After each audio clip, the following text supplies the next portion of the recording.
Afaman zuyyina lahu su'u amalihi fara'ahu hasana. Sebelumnya orang-orang kafir mendapat siksaan keras, orang mukmin mendapat ampunan dan pahala yang sangat besar. Apa yang menyebabkan orang kafir itu mendapat azab itu? Karena mereka menjadikan setan sebagai teman, sementara orang mukmin menjadikan setan sebagai musuh. Cara setan menggoda manusia gitu, menghiasi amal buruk menjadi baik gitu. Itu cara setan menggoda manusia. Sehingga kata Allah, afamang zuyyina lahu su'u amalihi. Apakah orang yang dihiasi dengan amal yang buruk, faro'ahu hasana, sehingga dia melihat amal tersebut yang buruk jadi baik gitu. Karena dihias gitu. Maksudnya di dibuat sedemikian rupa seolah-olah ini bukan perbuatan buruk gitu. Itu cara setan itu. Jadi misalkan riba gitu kan, renten gitu kan. Saya nggak menghutangi renten tapi nolong gitu. Dihiasi gitu. Kamu itu nggak ngambil renten tetapi nolong gitu. Atau misalkan bahasa-bahasanya diperhalus itu. Dulu yang namanya PSK itu lonte, geblak gitu kan. Semacam sekarang kerja gitu. Mungkin lebih halus lagi tuh, nah apa gitu. Dihiasi gitu. Seolah-olah itu jadi baik gitu. Jadi setan itu seperti itu gitu. Menghiasi perbuatan buruk menjadi baik gitu. Nah, sebetulnya kalimatnya belum selesai gitu kan. Apakah orang yang dihiasi gitu, dengan amal buruk sehingga dia memandang baik gitu, samakah dengan orang yang tidak dihiasi gitu, amal buruk gitu kan. Sehingga dia menganggap amal itu buruk gitu kan. Maksudnya apakah orang kafir sama gitu dengan orang mukmin itu? Orang kafir yang dihiasi perbuatan buruknya menjadi baik, sementara orang beriman itu kan karena tidak digoda oleh bukan karena tidak tergoda oleh iblis, sehingga memandang perbuatan buruk itu tetap buruk gitu, tidak baik gitu.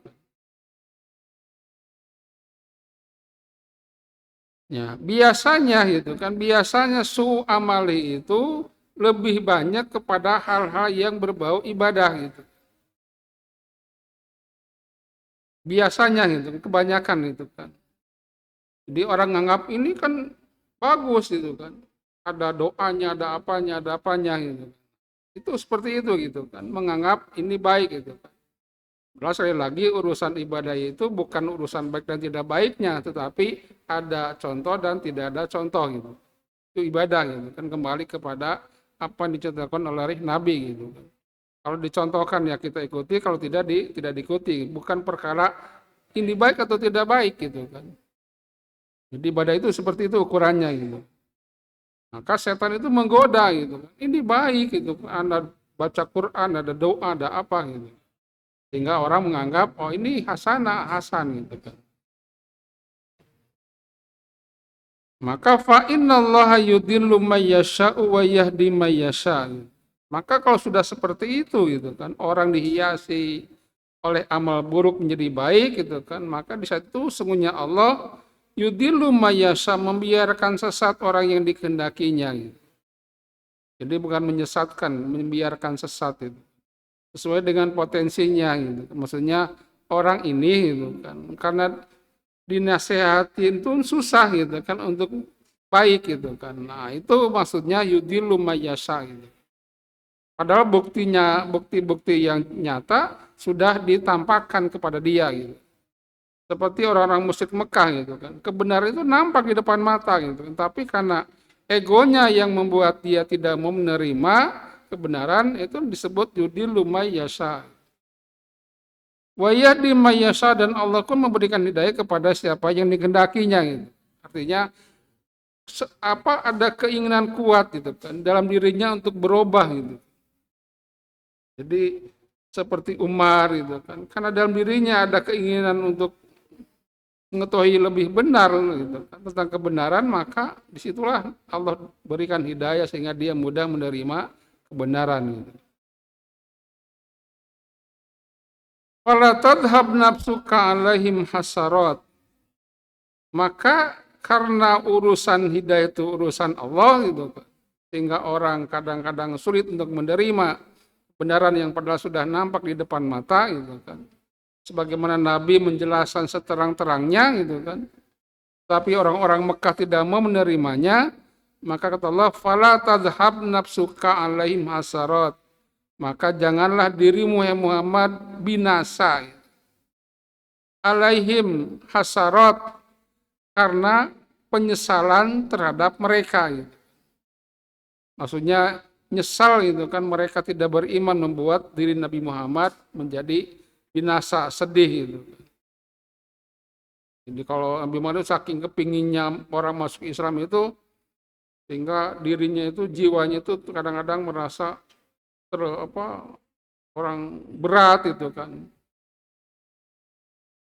Kalau bahasa kita mungkin orang kalau lihat terbebani jiwanya gitu kan, biasanya kan lambung cepat naik gitu kan, penyakit stres cepat naik gitu kan. Itu seperti itu jiwa Nabi Muhammad, karena saking kepinginnya orang-orang kafir Mekah masuk Islam. Tapi Allah teraskan urusan hidayah adalah urusan Allah.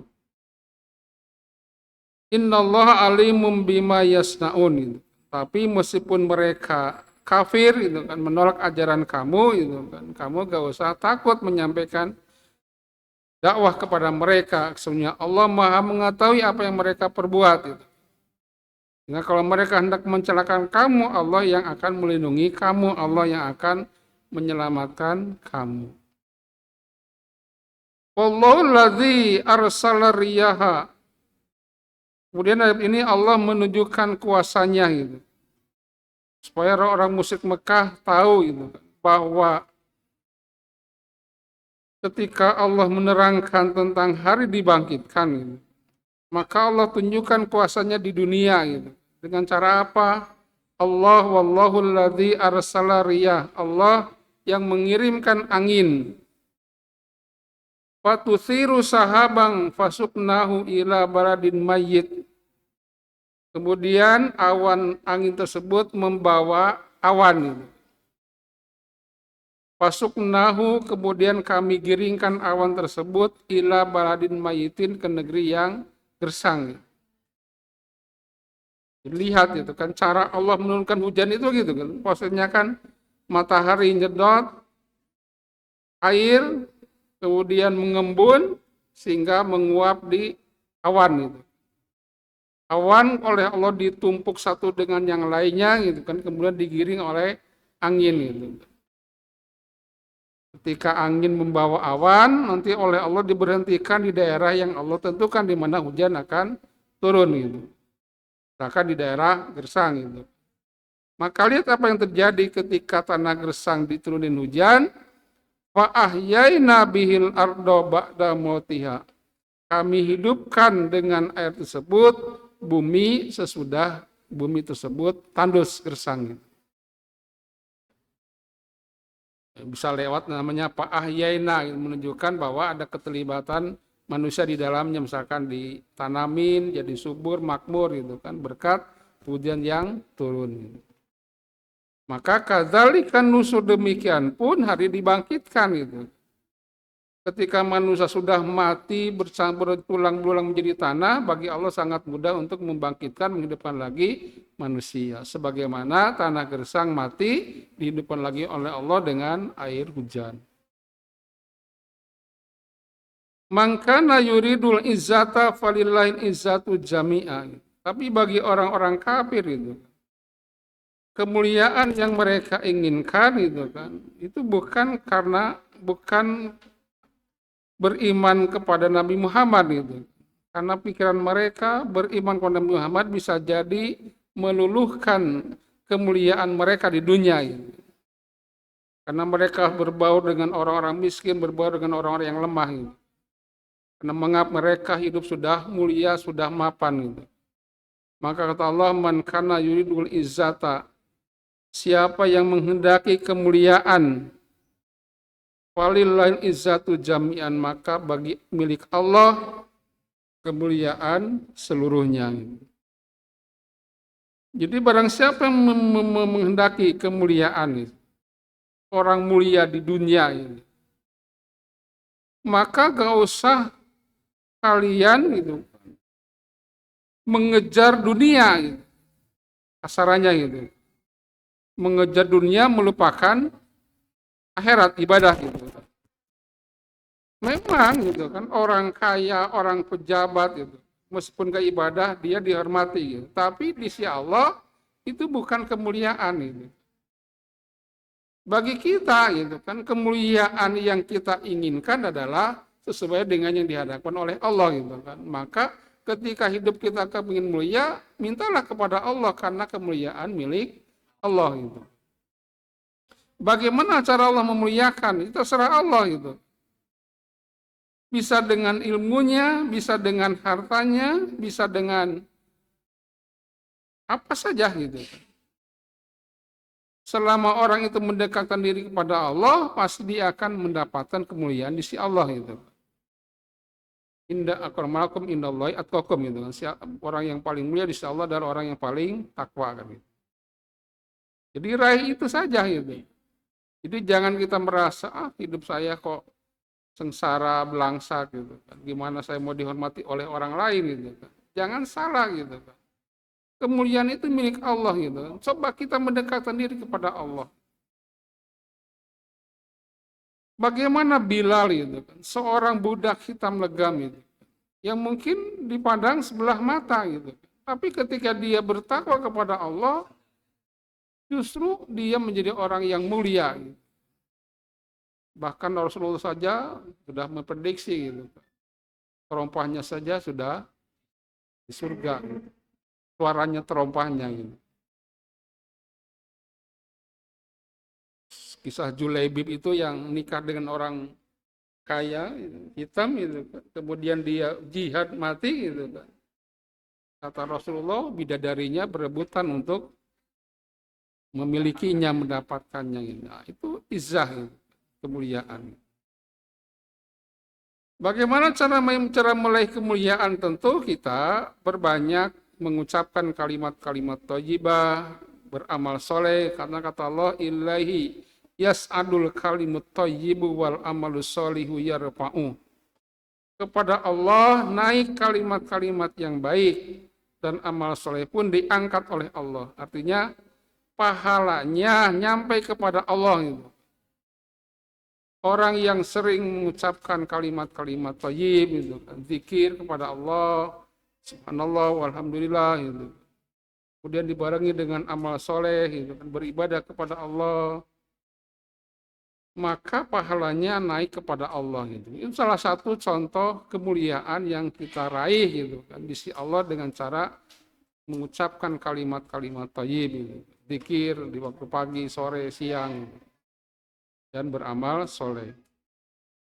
Walladzina yamkuruna sayyi'ati lahum adzabun syadid. Sementara orang-orang yang merencanakan keburukan dia tidak mengharapkan kemuliaan di sisi Allah tapi mengharapkan kemuliaan dunia sehingga dia hendak menghancurkan Islam, maka jangan harap mereka akan mendapatkan kemuliaan. Mereka akan mendapatkan siksaan yang sangat keras.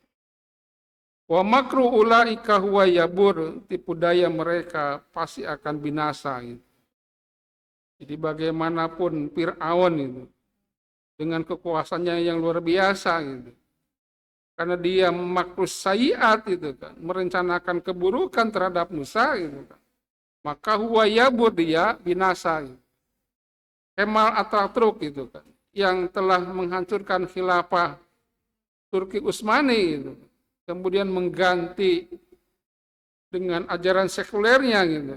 Maka lihat itu nasibnya wayabur dia binasa gitu.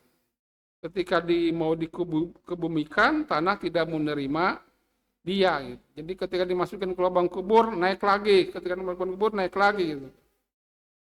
Akhirnya ya sudah ditumpukin batu gitu kan, di atas tanah ditumpukin batu gitu. Itu nasib yang sangat tragis itu. Jadi padahal mereka secara dunia mulia gitu. Wallahu khalaqakum min turabin tsumma min nutfatin tsumma jalakum azwaja. Dan kuasa Allah selain angin tadi, Allah pun menciptakan kalian dari tanah. Tsumma min nutfatin kemudian jadi dari sperma. Artinya kalian memakan jenis makanan yang berasal dari tanah, kemudian kalian makan menghasilkan sperma sel telur itu. Kemudian jalakum azwaja, kemudian Allah jadikan kalian berpasang-pasangan gitu. Laki perempuan, kemudian menikah gitu. Sehingga terjadilah pembuahan gitu. Lahirlah anak manusia gitu. Itu dari turab, dari nutfah gitu. Wa ma tahmilu min unsa wala tadau illa bi ilmihi. Sehingga ketika laki perempuan menikah gitu kan, maka tidak ada seorang perempuan yang hamil gitu. Wala tadau dan tidak melahirkan kecuali atas pengetahuannya gitu. Semuanya gitu. Jadi setiap bayi yang lahir itu atas pengetahuan Allah gitu. Jadi jangan kita mengira bayi ini karuron apa lahir belum waktunya. Padahal kata Allah sudah waktunya gitu. Kan ada bayi yang lahir 6 bulan gitu. Prematur kalau bahasa kita karuron gitu. Prematur gitu. Pak itu sudah ketetapan Allah gitu. Lahirnya memang umur 6 bulan gitu. Quran saja sudah menyatakan gitu kan. Wa fisaluhu, jadi menyusui, wa hamluhu wa fisaluhu fi apa hamil dan menyusui itu 30 bulan gitu.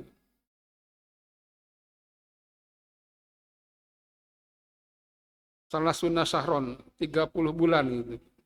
Jadi 2 tahun menyapi, hamil gitu kan 6 bulan gitu. Di 24 bulan tambah 6 bulan kan 30 bulan gitu. Jadi hamilnya 6 bulan gitu. Jadi hamil 6 bulan itu bukan sesuatu yang membahayakan, itu sudah ketetapan Allah gitu.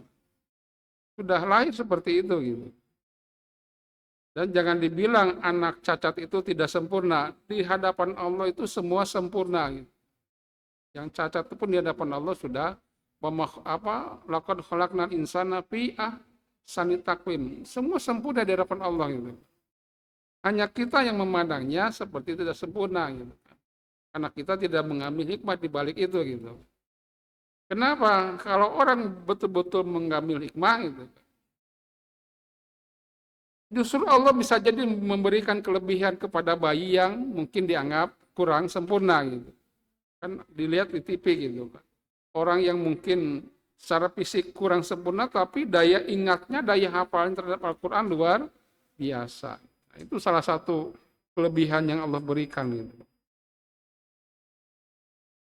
Wa may yu'ammaru min mu'ammari wala yunqasu min umuri illa fi kitab, dan tidak ada yang dipanjangkan umurnya, tidak ada yang dipendekkan umurnya kecuali semuanya sudah tercatat di dalam kitab Allah itu.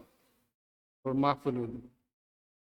Jadi seorang itu kan yang dipanjangkan umurnya, maksudnya melebihi kapasitas sitina wasabina gitu.